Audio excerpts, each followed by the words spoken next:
Hello, everyone. Hello, fellow change makers. Welcome to this session on sustainable strategies and solutions in Belgium.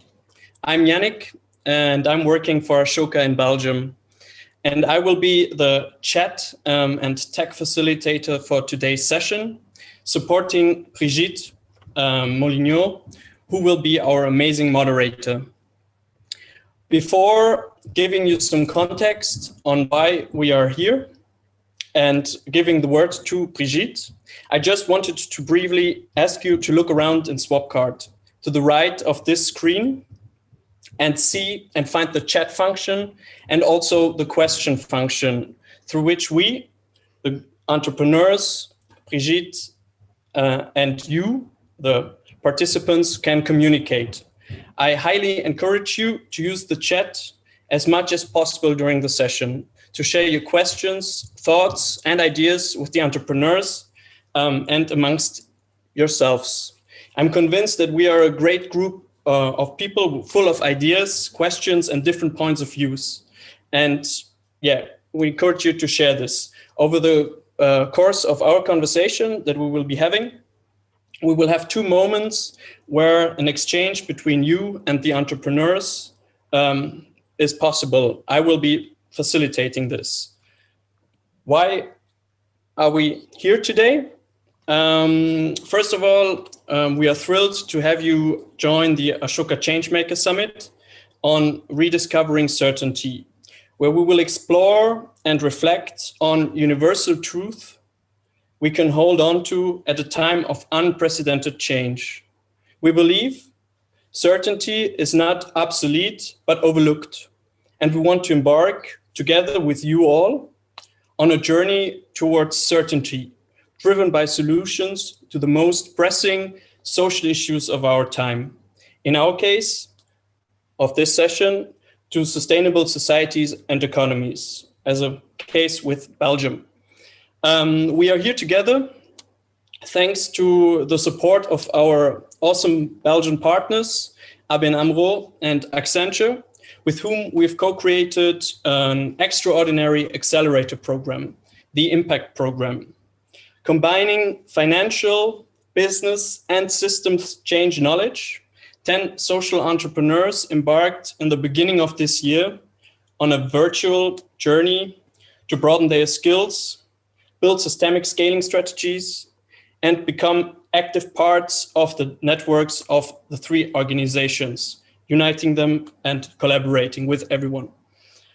The 3 entrepreneurs you will meet today, Julien, Kenneth, and Stéphane, have been the winners of the Impact Program. And as part of this, we are happy to give them the space today to present their thinking, their challenges, and their ideas to a global audience. So again, they are eager to hear also your expertise, your questions, to probe their ways of thinking. Only by working together, sharing different points of views, and finding a common vision, we can think far ahead and overcome uncertainty. Well, we want to inspire you with the Belgian cases. And without further ado, I would like to give the word to Brigitte, who is a very close ally of Ashoka in Belgium. She's working for Circular Flanders, which is a hub uniting civil society, government, and the private sector to work on a more circular economy in Belgium. So thank you for being our moderator today, Brigitte. And yeah, I will be in the chat. And yeah, thank you. Thank you, Yannick. Welcome, everybody. I'm very proud that I can be here today in this international meeting of Ashoka. First of all, because Ashoka helps our young starters, young meaning young companies, not always young in age for the people themselves, to take the next steps towards sustainable solutions, towards good ideas that help forward our economy, our society, our people, our nature. I'm really glad that I can be here because we also have some very good examples for you. And I would like to introduce the three speakers of today. The first one is Mr. Kenneth van den Berg. He's an engineer by training with experiences in energy and the sustainability sector. He is also the co-founder of Carbon Alt Delete, and he works together with companies to reduce their carbon emissions. It's a really challenging task, and I'm looking forward to hear more from it later on. The second person is a very special person and very dear to us in Circular Flanders. It is Stefan Hoemade.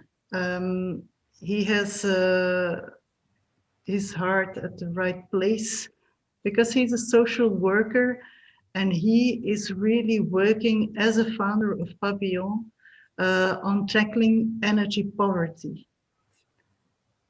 It's a tricky business and he has a lot of allies. He works in a good network, and we're really looking forward to hear from this more later on. And then the third person I would like to present to you is Julien Jacquet. Julien is the perfect example of a real starter, somebody who is really trying his best to have a new company in a very difficult situation, especially today, because he is working on coffee and food. And nowadays, with the Corona crisis, a lot of the restaurants in Belgium are closed. So it's especially challenging today, but he knows how to do it. So I'm really looking forward to the presentation of Julien, of his company and his ideas on permafungi. But before we go to these three special cases for Flanders, we would like to have your vision, your ideas. So we would like to ask you the question. Yes. We have a Mentimeter system where you can ask, we will ask you the question, what does sustainability mean for you? So please go to the Mentimeter and join in, give us your ideas, and then we'll have a small discussion on that one.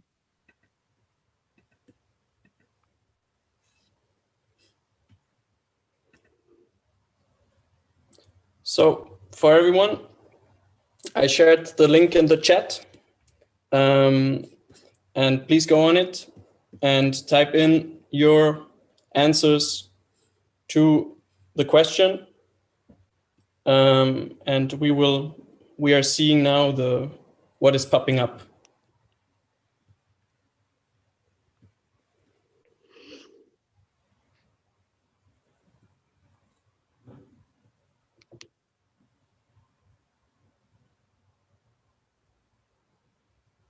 Or not.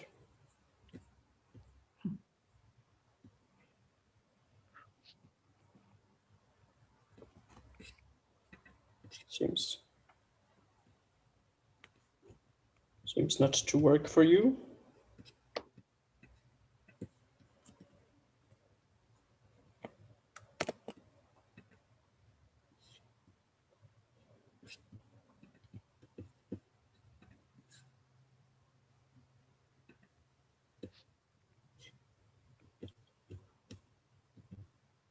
Ah, there we are. Can you see?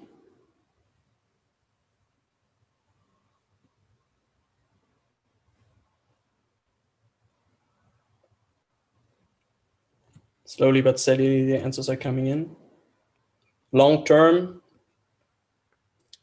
ecology, livable world, biodiversity, reaching the SDGs, holistic perspective, future.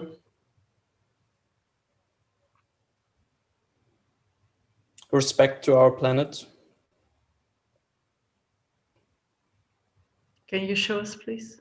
You don't see it? Okay. Well, this should not be the case. So, as you might not notice, we are in a different zone, so we need to show, so Yannick needs to show us what is on the screen.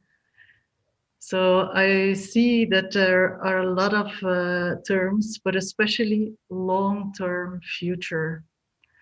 I guess it is important that we act today, but think about the future. It's going to be a real challenge, especially because all of us, we are a bit more focused on what is happening today, but what is going to be happening tomorrow? Like me, for instance, I'm a mother of two, and those two might have some kids as well. So what is the future for them? I see a lot of interesting ideas. Intergenerational work is going to be important. Work close to nature, respect for the environment, of course. I see a lot of links with system working in the ecosystem, work in a holistic perspective that needs a lot of co-creation between a lot of actors in society. That's what we also try to do in Belgium within our projects, not just working with one company, but with several companies together with NGOs, together with researchers and with the civil society, government. This cooperation is going to be so crucial if you want to go into the systemic change. Maybe one of our speakers would like to reflect on some ideas they see. And Kenneth? I want to maybe pick in. Hello, it's Kenneth from Carbon Alta Lead. So what I also notice is that the words refer more to let's say a process than to a specific topic. And like sustainability has a lot of, it's an umbrella with a lot of things beneath it: climate change, poverty, equal rights for men and women, and so on. But what we mainly see here is it's a process that applies to all forms of sustainability and long-term thinking, future-focused, holistic perspective. So it's very interesting, and I think I fully align with the big words here on the screen. Maybe if you agree, then I would like to continue, Kenneth, with maybe a small pitch of what are you doing with this Carbon Alt Delete? Yes, absolutely. And let me start from the word that was the largest on the screen. I think long term. We as a company, Carbon Alt Delete, are very young. We exist for about a couple of years, but we're triggered or we're working towards climate neutrality. With European Union has set the ambition to reach climate neutrality by 2050. So that's rather long term. I will be around 60 years old when we reach 2050. China released a couple of weeks ago the ambition to reach climate neutrality by 2060. I will be 70 by then. Still, I'm hopeful that I can live then as well. So now you know a bit my age, and you know the age of my company, so you can assess yourself whether it's not only a young company but also a young entrepreneur or not. I leave it up to you. But what we're doing, we are helping companies, small companies but also big companies, in reaching carbon neutrality over the coming decades. And we do so by helping them understanding their carbon footprint. because that's really the starting point. If you don't know your carbon footprint, it's very hard to reduce it. It's very hard to really take actions towards carbon neutrality. And we do so by taking a more software perspective. So we see that more and more companies are starting to disclose their carbon footprint, which is great news, but still they're struggling to do so, to do it in the correct way, with the correct data and so on. So we want to help companies with an easy to use software tool that they spend less time on measuring their carbon footprint, but more time on thinking, okay, what does it mean? What can we do to really reduce it and to be or remain competitive in a carbon neutral economy in 20, 30 years from now? So that's what we do. I think one more word about my background that also maybe helps people understand who I am and how we came up with this idea. Me and also my co-founders, we have a more, let's say, quote unquote, corporate background with a classical training as engineer. We worked for a couple of years in academia at the university. We worked for a couple of years in industry as management consulting, so running around inside the big companies. But still, it goes for me, but also for my co-founders. We also have been very much driven by sustainability, fighting climate change. I don't have to convince the people in the call of having this drive. But at a point about a year ago, we made the decision, okay, we had the chance, had a very good education. We had the chance to gain some professional experience on this topic of sustainability and climate change.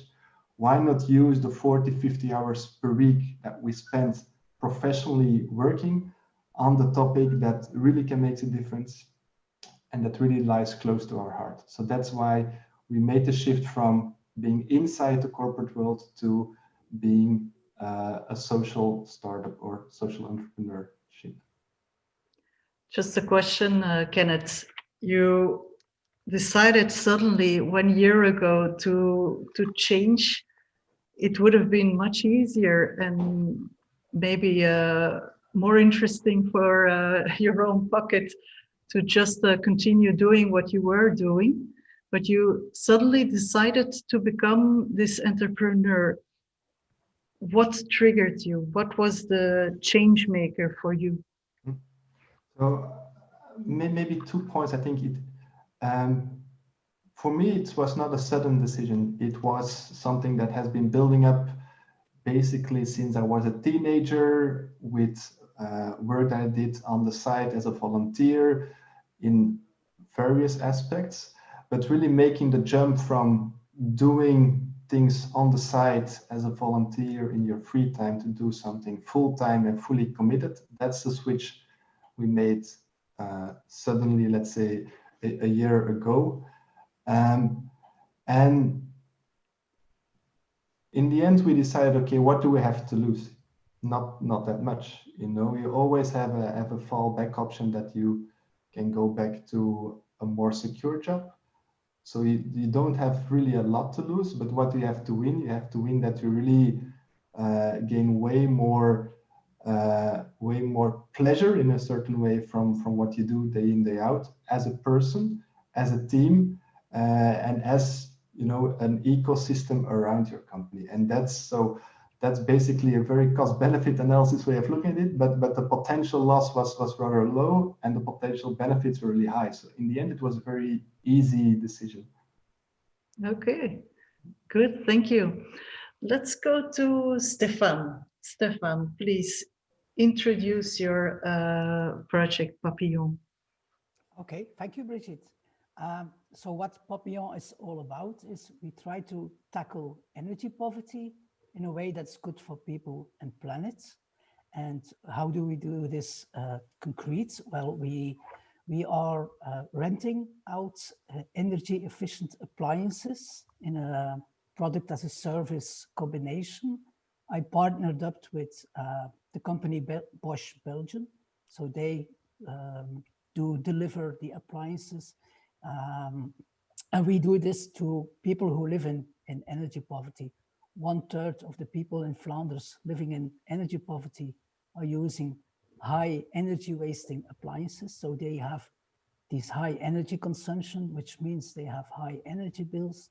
And we try to lower those bills, but also their energy consumption by changing these people to energy saving appliances.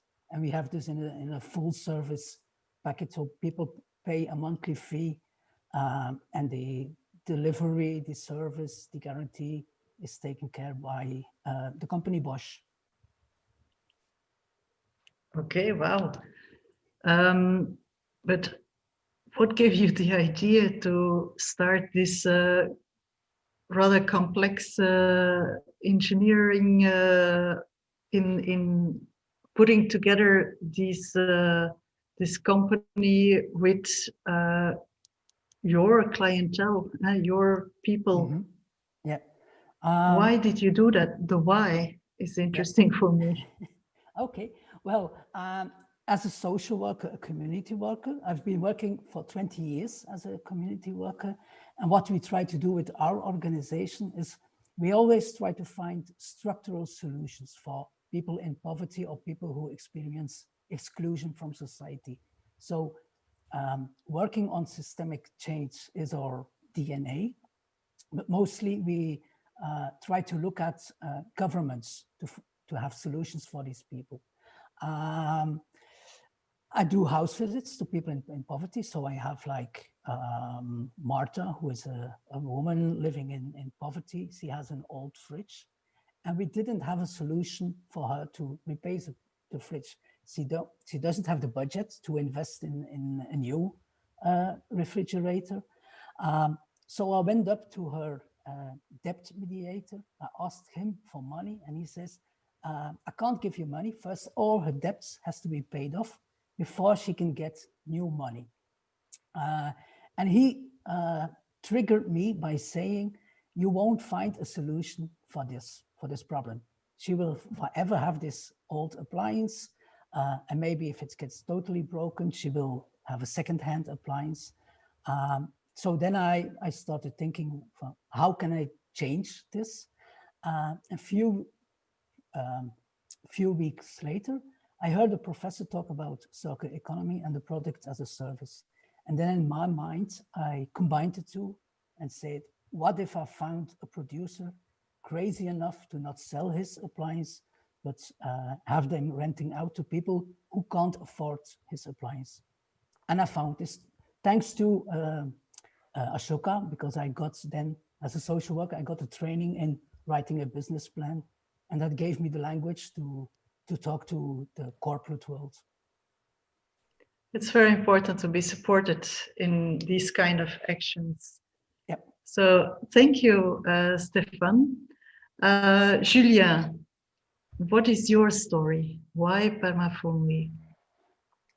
The basic idea of permafungi is to recycle coffee grounds waste to produce mushrooms. And I come from a little village in Belgium, and by us, the coffee ground waste is not a problem. We put it in the garden, or we have plenty of application.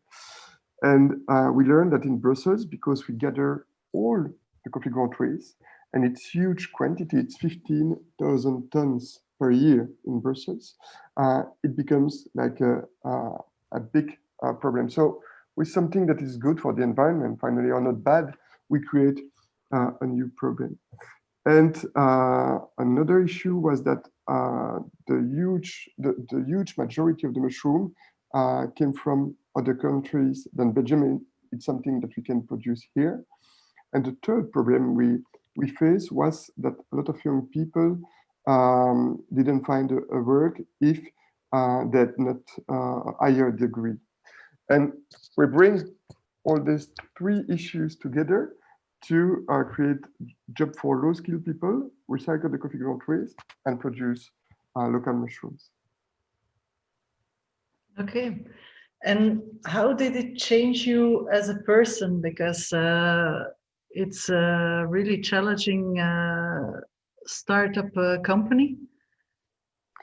Did you see some changes with your own leadership and the way you act in this business? I would say personally, it's the most developed. It's the most motivating thing to create a project personally, it's because we change a lot. And the big change is that when there is a problem, we have to find a solution, and we have to be the person to find a solution, because at the beginning we were two. So my colleague was facing all the production problem, and I was facing more the entrepreneurship problem or the development problems. And I didn't know that I was capable of doing this kind of thing to find solution. And because I had no other colleague to help me, I tried by myself, and I learned a lot. Okay, thank you. Just a question, Yannick. Are there some questions from the audience, maybe, for our three speakers in the meantime? There's one question to Stéphane on, can you share what are the financial impacts and savings like renting out these energy efficient appliances? Yes, of course I can. Well, first of all, you have to know people in energy poverty in our region, in Flanders, by some stupid rule of the Flemish government, they have to pay a much higher electricity tariff. So I have like this family using an old refrigerator, and I measured the consumption of the refrigerator, and on a yearly basis, it's 1,200 kilowatt hours, which is the 1/3 of the average household consumption in Flanders. A new refrigerator, the same, consumes 200 kilowatt hours. So the people can drop 1,000 kilowatt hours by replacing the refrigerator alone, and 1,000 kilowatt hours in electricity will save them. It's at this moment, it's 350 euros a year. So if you know that they are paying 7 euros a month to have this new refrigerator in home, they are still saving money by switching the appliance, because the tariff of the electricity in Flanders is that high. But even with a lower, you can easily make money by changing appliances. Okay, thank you, Stefan. I don't see any other questions in the meantime. Am I correct, Yannick? No, there's another question or a comment. Okay. Catherine asked, during the World Economic Forum, I heard the circular economy savings IKEA is making by buying back, repairing, reselling furniture. However, this removes the major project from associations who traditionally resell, such as Salvation Army, and this all over the world. So it's more of a comment than a real question. But do you have any reflections on this kind of tension between companies taking over functions of the social sector potentially?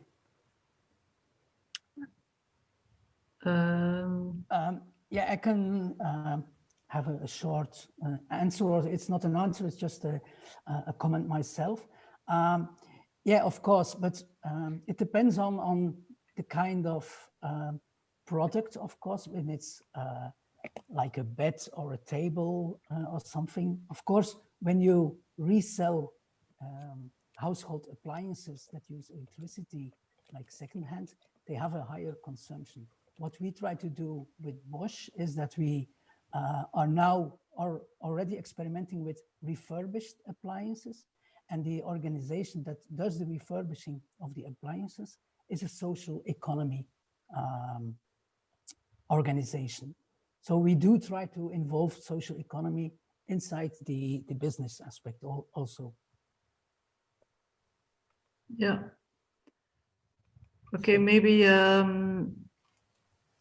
there's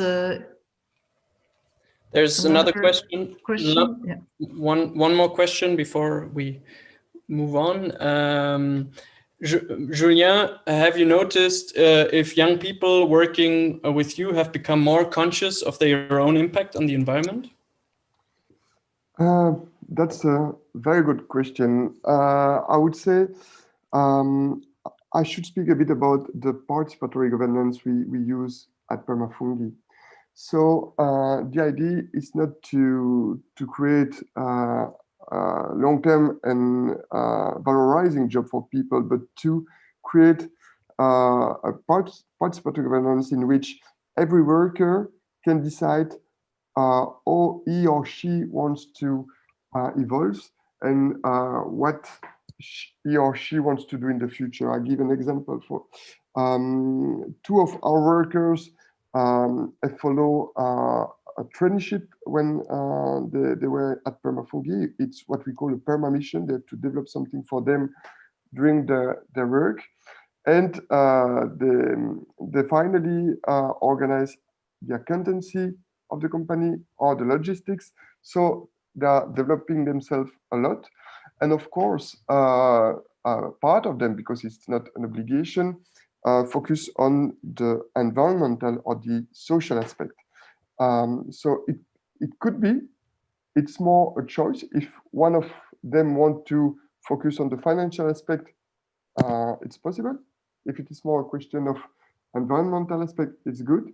And I will conclude by saying that what's difficult in our company is to find the balance between environment, social, and financial aspect, between the three pillars. And because all of us can decide part of the decision, and because all of us are not focused on one of the pillars, we find a balance more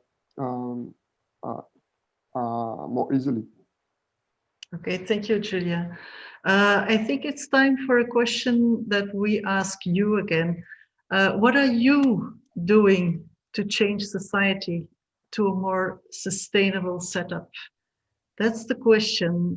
You can go back to the Mentimeter and give your solutions, your actions. What are you doing to change society, economy, our lives to a more sustainable place?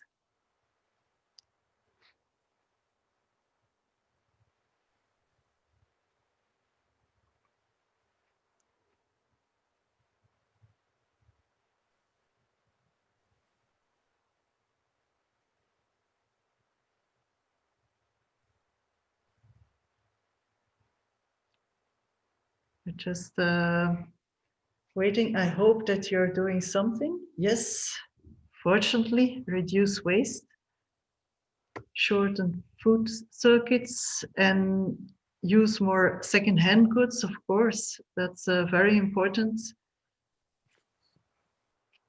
Less commuting. Nowadays, a lot of us are working at home, and so most of us are using less cars. So that's indeed a good thing. I hope that we keep it in mind afterwards, that we still try to use public services to commute afterwards, or the bike. It's very healthy as well. So I see other things.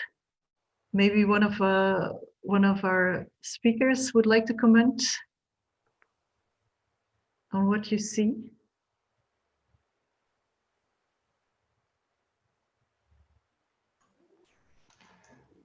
Maybe, Brigitte, if I can take the opportunity again, it's as we work mainly with companies, in the end, companies are always thinking about their customers, and each one of us, we are customers or clients of a lot of companies. So by changing our buying behavior, we can indirectly or directly influence basically the full chain of making and distributing and selling products. So a lot of the choices or the things here on the slide refer to basically different customer behavior.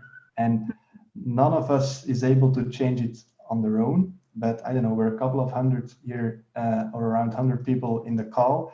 If we all together start changing it and we convince our family and friends to change our buying behavior, in the end, you really can have a drastic impact. And so other cleaning products, buying more second hands and so on.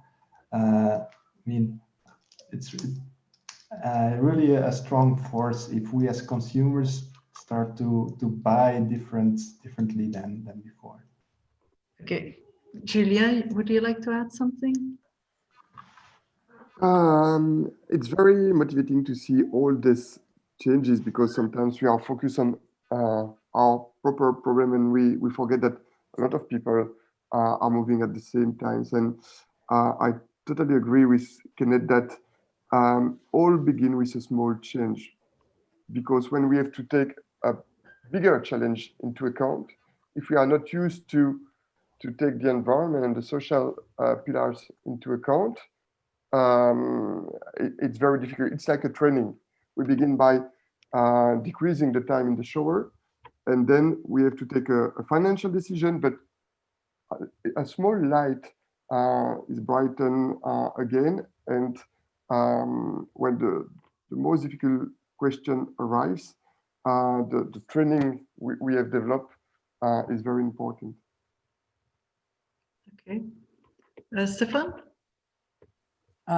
Yeah, just a short one. I noticed there was someone writing initiating conversations. So I think that's important too. We can all do a lot of things ourselves, and there are books or websites with like 5 concrete things or 10 concrete things you can do as a person. But I think it's also very important to testify about it and to talk about it to family, friends, colleagues, and so that others see that this change is possible. And like Kenneth say, we are all consumers. We have to be consumers. So if all consumers do make a change, then companies will be changing too, or governments will be changing or having other policies installed, and do switch to green energy contracts. It's good that you mentioned this co-creation in the ecosystem. I would like to go into that with my next question. Maybe I'll go back to Kenneth. So you work a lot together with the companies. How does it work? What is your kind of interaction with these companies? How can you convince them to work with you? Because it's not always the easy way to measure the impact of your actions. No, absolutely.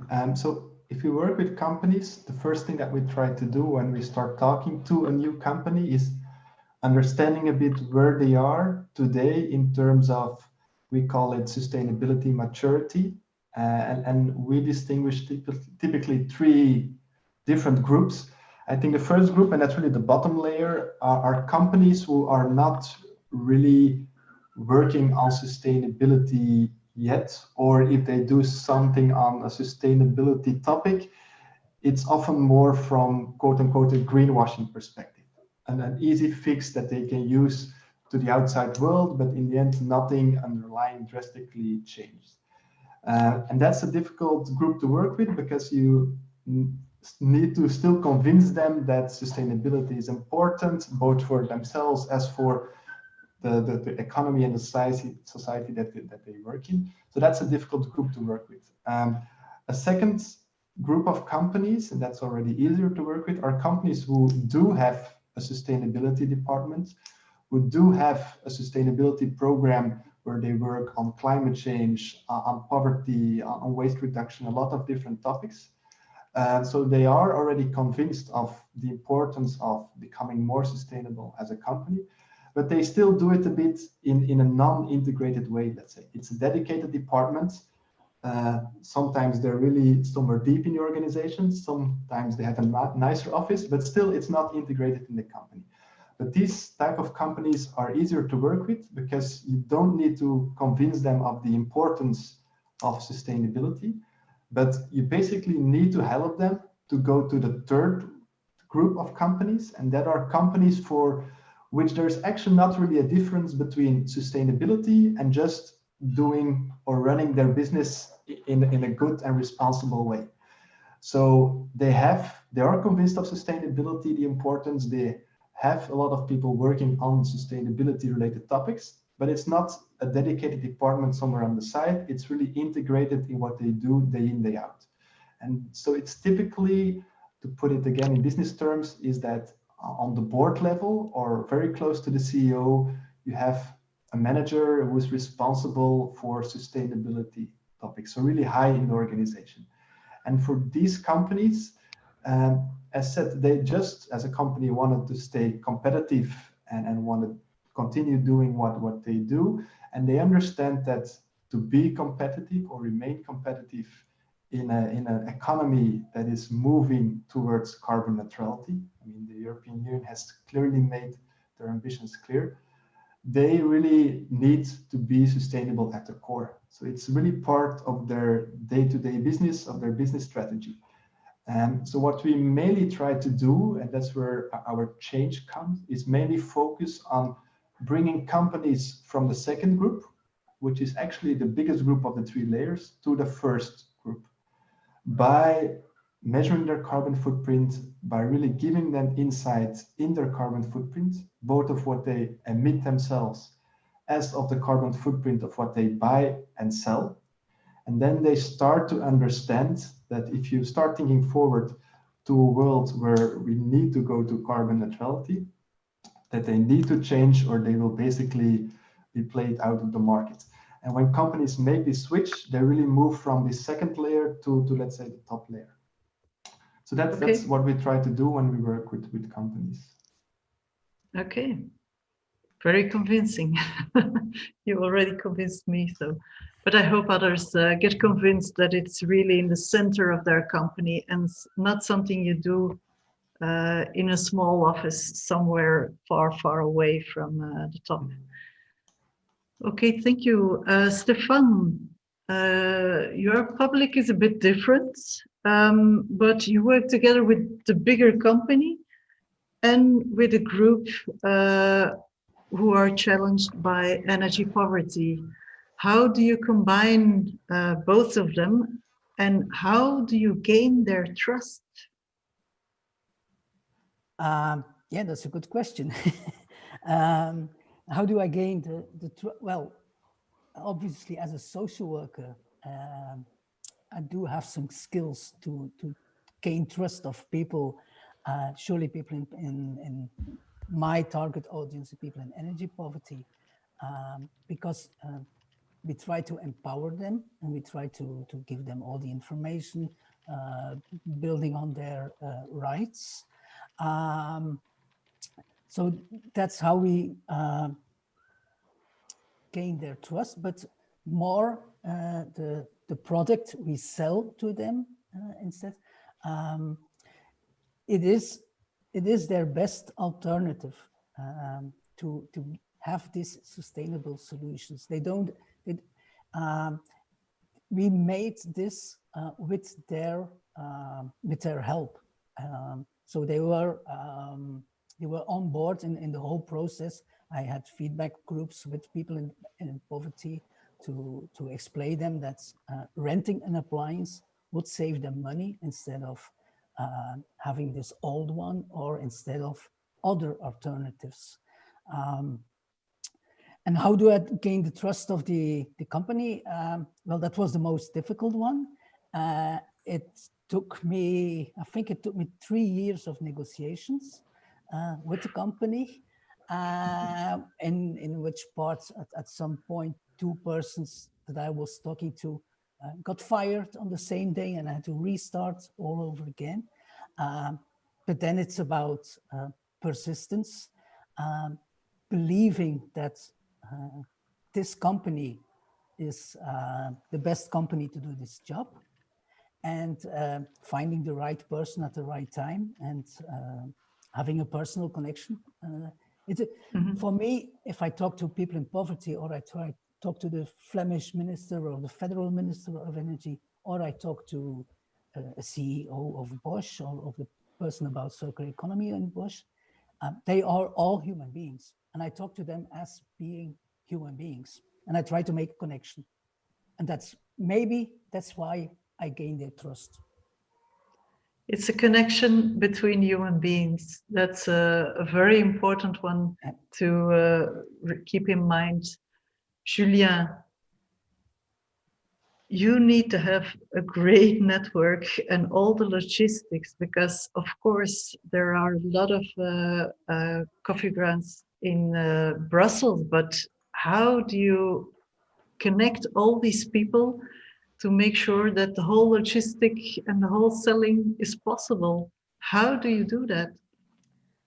I would say that the important is that the connection is for the long term. And the mistake we have maybe done in the past is not to focus on a win-win partnership. And I give an example. At the beginning of the story, we sold mushroom to biomarket, and this mushroom was more social and more environmental. But it works really from the moment we explain that this mushroom was fresher and better for the client and better for the health. And our problem was to solve the social and environmental aspect from the mushrooms, but our client was to sell good mushrooms. It was the same with the basement. At the beginning, we were looking for basement for free, and then we just proposed a very low rent for the basement. Of course, there is no rent in basement, so it was an occasion for the person who had the basement to have some rent, and from us to have a very low rent to build our story. The coffee ground race is the same story. They don't have to pay to put the coffee grounds in the bin. They give that to us, and we have the raw material. So what was the trigger at one moment is always find the interest of the partner, and if it is a social and environmental interest is good, but from the side of the partner. And now we've put that in practice. We see that all the partnership continue even with the COVID or with crisis. That's great. But I've noticed also, we've done some research from the part of the Flemish government on the sustainability and the capacity to survive this COVID crisis. And we've noticed that the companies that are working on the circular economy are stronger at this point because they have a better network, and this network survives the crisis. So this sustainability in the way you work is also very important to survive these kind of crises. We've asked for more than 500 companies, sustainable and non-sustainable companies. The same question was asked for another group of companies, and with exactly the same results. So if you enclose this sustainability, circular economy in your company is becoming stronger. So keep that in mind. Thank you, Julien. Maybe there was a question for Stefan on the huge plan for household energy renovation in France. Stefan, can you see the question? Yes, I see the question. So the question is, climate advocates here in France ask for a huge plan for household energy renovations subsidized by the government, and that the question is rather, would such a plan intervene bring difficulties to my kind of project? I would say totally no, because what we basically need is it's called the trias energetica. First of all, we have to have the much lowest energy consumption. And so by doing these home renovations, you drop the energy consumption that people need to do to mostly heat their homes. What we do with Papillon is there's the niche then of the appliances people are using, and there we want to lower that consumption. So it's complementary. It's a layer on top, and of course the reduction in energy bills that can be made by home renovations are much higher than these by switching appliances. Okay, Kenneth, would you like to add something to that? Maybe just one word. I fully agree with what Stefan says, and in the end, it's all about having impact and making a change.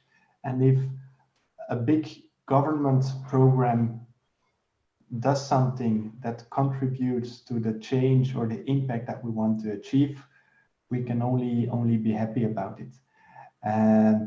And if you give me the freedom, that's also maybe a link picking in on another question that came in on small changes by individuals versus the importance of big changes by governments and big corporates. In particular, when I look at the issue of climate change, it's an end story.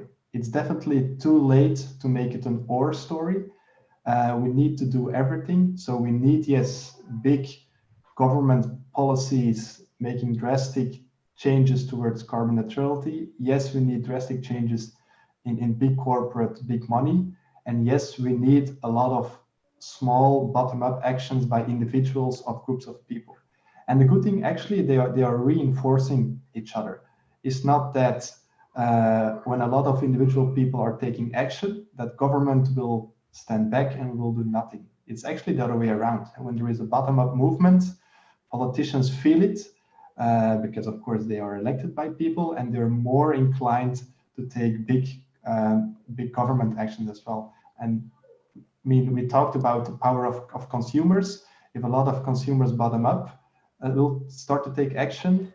Yes, in the end, there will be an impact on big corporate as well. So it's an end-to-end story, and they're reinforcing each other. So, I mean, that's at least how I look at it. Well, I'm also part of a public-private organization, but I'm also part of a government. So just a question for you. If you, with your experience, would like to give a message to the governments on what they should change, how they can support you in your work, what would you tell them? What would you ask them? Julien. I would ask to pay attention to what we call negative externalities. Today, if there is pollution, most of the companies don't have to pay for the pollution or just a part of the pollution.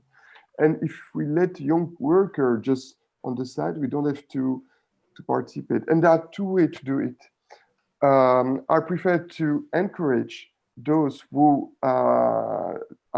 decrease the pollution and take people in the team, that discourage those that don't do that.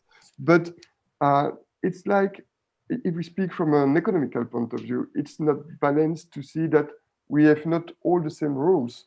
If you put oil in the ocean and that you don't pay, people that don't do that have to pay. So it's just to take it into account the negative externalities of a company.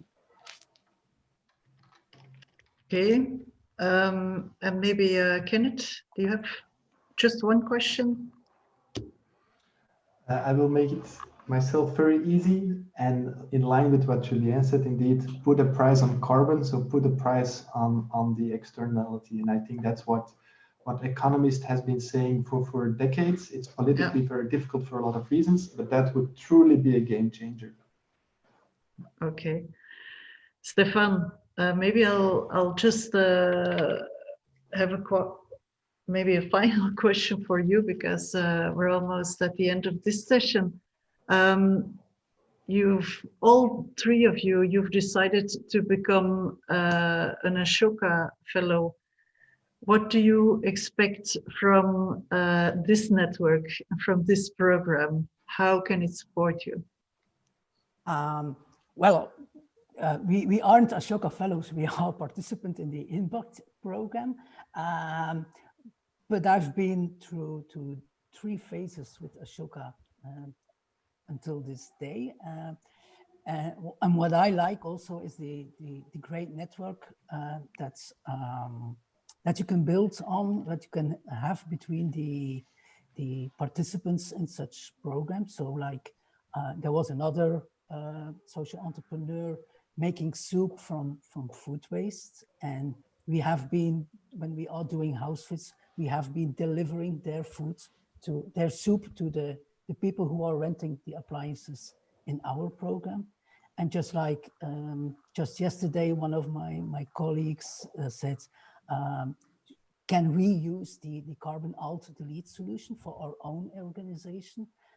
So yeah, that is the great part. And I do strongly believe that you don't have to reinvent hot water again. So, and that you can cooperate with other social entrepreneurs, with other parts of society. Like for instance, me as a social worker, having a social education, normally I would see business as the devil, but they have resources, they have a lot of things they can add to solutions. And so you have to cooperate, you have to co-create with them, but also with governments, also with civil society.